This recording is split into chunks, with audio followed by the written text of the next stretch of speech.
Mesdames, Messieurs, vous êtes les bienvenus dans ce fait du jour sur Watch Web TV. Bonsoir. Les conducteurs de taxi-vélo qui n'ont ni gilet ni plaque se plaignent qu'ils sont malmenés alors qu'une ordonnance ministérielle a suspendu la vente de ces deux produits.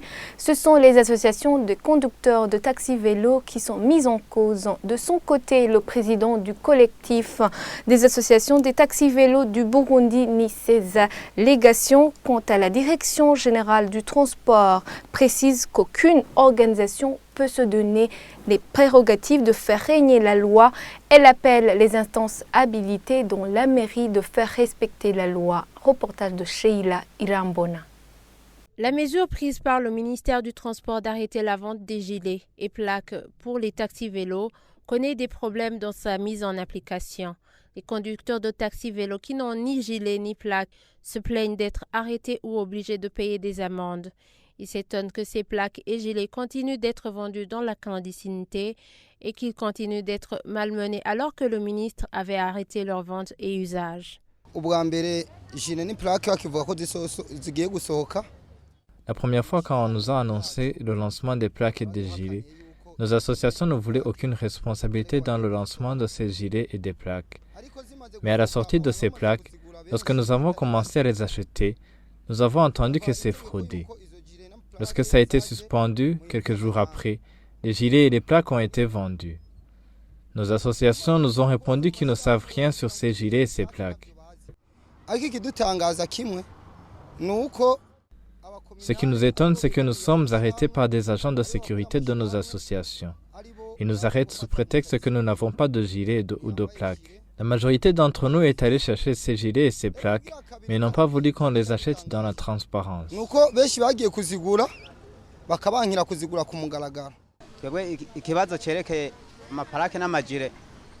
Le problème est qu'on nous maltraite et le gouvernement dit ne pas être au courant. Nous voulons que ce soit arrêté. La plaque coûte 8 000 francs et le gilet 13 000. Nous ne savons même pas la destination de cet argent. Vous voyez que ce vélo n'a pas de plaque. Il ne peut pas passer n'importe où. Il peut être arrêté par exemple à Kamenge, alors que ces histoires ont été interdites. La mesure a été suspendue, mais les plaques sont toujours vendues en cachette et tu peux l'avoir par quelqu'un. Il t'amène une plaque toute neuve. D'après Emmanuel Nimbona, président du collectif des associations des taxis-vélos du Burundi, Kotavo en sigle, aucune personne n'est malmenée. Le travail effectué par l'association est fait dans le but de faire respecter la loi. Il affirme qu'aucune plaque ou gilet n'est vendue clandestinement. Hariho abantu batoye bambaye amajire. Hariho abantu bafise amaplaque. Il y a ceux qui ont des plaques et ceux qui ont des gilets. Il y a aussi ceux qui avaient commandé avant la suspension de la mesure. Ils n'avaient pas eu leur commande. Pour ces derniers, on n'arrête pas de veiller sur la sécurité routière. Les cyclistes doivent respecter la loi. Nous avons la loi et les agents sur terrain chargés des cyclistes. Je ne dirais pas qu'on les maltraite, c'est juste travailler en respectant le métier. Qu'ils portent leurs gilets et qu'ils mettent leurs plaques. Que cela ne crée pas du désordre parce que le ministre a suspendu la mesure. Et nous faisons des réunions pour que ces cyclistes travaillent avec les gilets et les plaques sur leur vélo.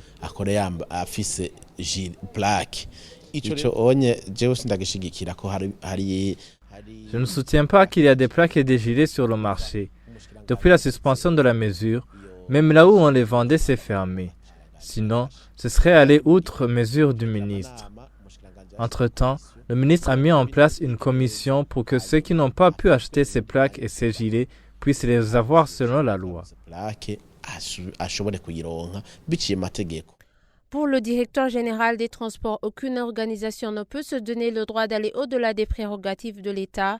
Il s'étonne de voir qu'aucune de ces associations de taxi-vélo n'ait encore contacté le ministère pour qu'ils résolvent ensemble la question. Il y a un décret portant organisation et fonctionnement du ministère ayant les transports en charge. Et dans ce décret, les missions sont bien claires pour chaque direction ou direction générale, mais nulle part est mentionné et qu'une association ou une autre personne, physique ou morale, puisse s'arroger le droit de prendre des mesures qui concernent les citoyens. C'est seuls les mandataires du gouvernement, de l'État, qui ont les prérogatives de prendre une décision en matière de transport ou dans d'autres secteurs. D'ailleurs, on a mis en place une commission comprenant justement les représentants de ces associations, qui se dit représentants des taxis-vélos, de la mairie, des cadres du ministère des Transports, pour analyser ensemble tous les contours de la question et voir ce qui doit être fait. Et je le dis et je le répète encore, ces fameux représentants de ces taxis-vélos, malheureusement, ne répondent pas au rendez-vous pour analyser ensemble la question. Le ministère des Transports affirme que la mairie de Bujumbura devrait normalement suivre la question pour que cette décision du ministre soit bien respectée.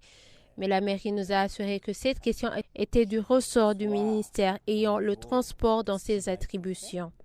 Merci chers fidèles téléspectateurs. C'est ici que nous clôturons le fait du jour. À demain pour le prochain rendez-vous.